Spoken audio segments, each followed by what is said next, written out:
Assalamualaikum dan selamat sejahtera semua. Selamat datang ke channel Cikgu Murni. Okey, untuk kali ini kita akan lihat sejarah tingkatan 3 subtopik 2.4 iaitu pentadbiran negeri-negeri Selat. Okey, kita lihat pengenalan. Okey, negeri-negeri Selat ataupun NNS mengalami perubahan pentadbiran sejak pembentukannya pada tahun 1826.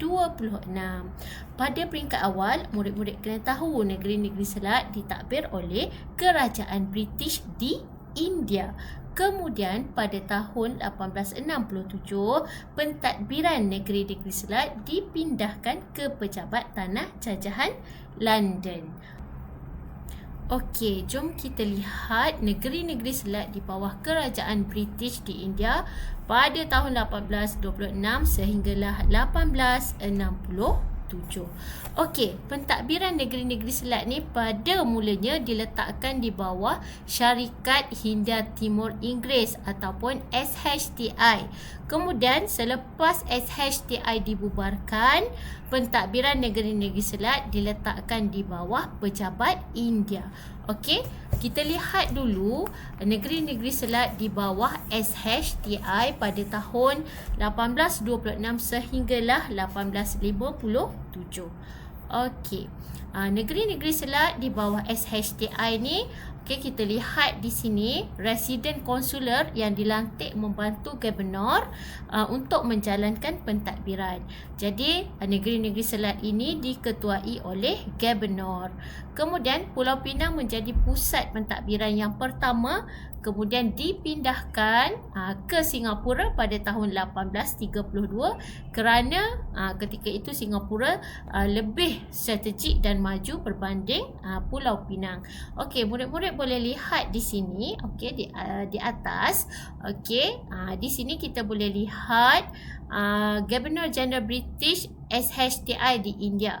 Kemudian dibantu oleh Gubernur negeri-negeri Selat dan Gubernur ini dibantu oleh residen konsuler bagi setiap negeri Selat. Okey, Pulau Pinang, Singapura dan juga Melaka.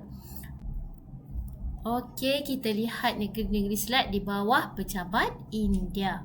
Okey, Pejabat India ni murid-murid, cikgu ingin memberikan sedikit info.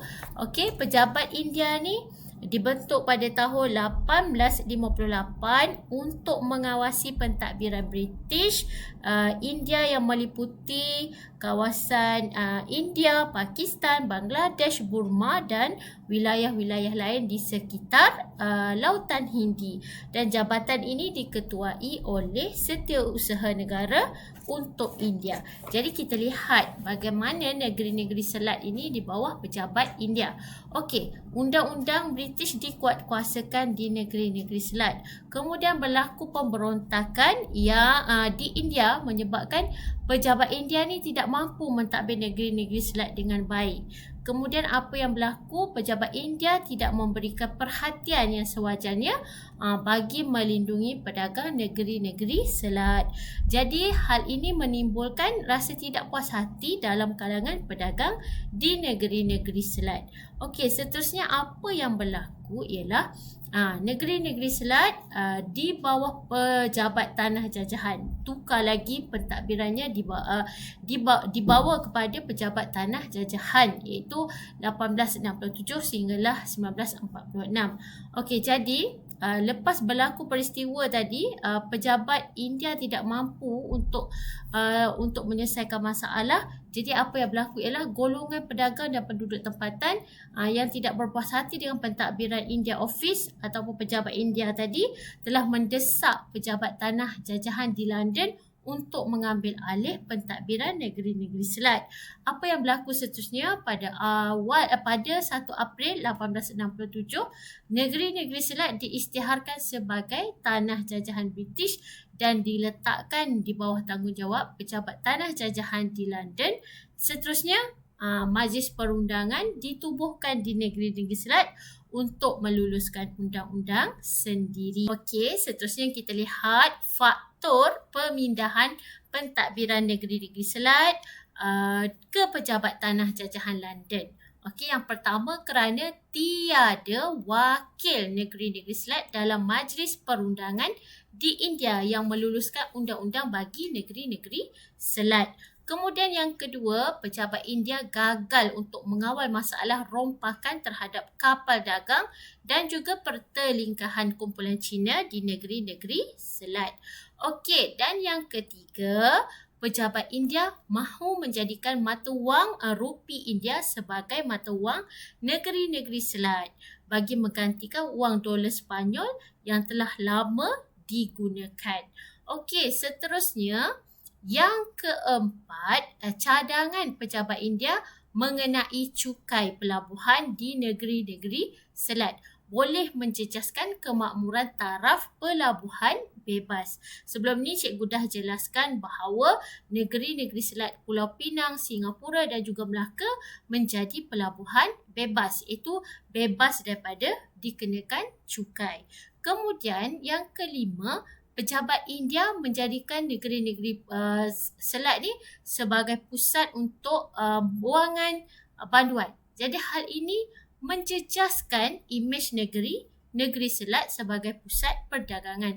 Jadi ada 5 faktor kenapa berlakunya pemindahan pentadbiran negeri-negeri Selat dari pejabat India ke pejabat tanah jajahan London.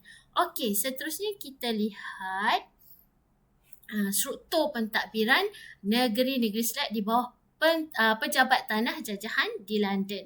Okey, pada April 1867, negeri-negeri Selat diisytiharkan sebagai tanah jajahan London. Kemudian diletakkan di bawah tanggungjawab pejabat tanah jajahan di London. Apa yang berlaku seterusnya ialah majlis perundangan ditubuhkan di negeri-negeri Selat. Kalau tadi salah satu faktor yang menyebabkan berlaku perpindahan pentadbiran daripada pejabat India kepada pejabat tanah jajahan di London sebab tak ada wakil dalam majlis perundangan. Jadi di sini nampak ada berlaku penambahbaikan di mana majlis perundangan ditubuhkan di negeri-negeri Selat untuk meluluskan undang-undang sendiri. Okey, kita lihat struktur pentadbiran. Okey, pejabat tanah jajahan di London, kemudian diketuai oleh Gubernur negeri-negeri Selat dan di bawahnya ada majlis eksekutif iaitu untuk mengurus hal pentadbiran dan juga ada majlis perundangan untuk menggubal undang-undang. Okey, seterusnya apa yang boleh dirumuskan dalam subtopik 2.4 ini ialah pembentukan dan juga pentadbiran negeri-negeri Selat merupakan penerusan peluasan kuasa British di negara kita.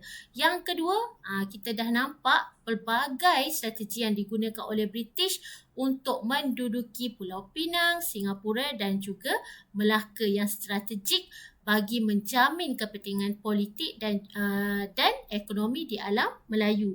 Pelbagai strategi yang telah digunakan akhirnya negeri-negeri ini dapat diduduki. Okey, seterusnya peristiwa ini memberikan apa? Memberikan iktibar kepada kita kepentingan untuk mempertahankan keistimewaan yang ada di negara kita daripada dieksploitasi oleh orang asing. Okey, dan selain itu pentadbiran yang sistematik dan urus tadbir yang baik penting untuk melindungi kepentingan negara kita. Jadi cikgu harap apa yang cikgu jelaskan ini memberikan manfaat dan menambahkan ilmu pengetahuan kamu. Sekiranya apa yang cikgu berikan ini bermanfaat, jangan lupa untuk like, komen, share dan juga subscribe. Okey, jumpa lagi dalam video akan datang. Bye.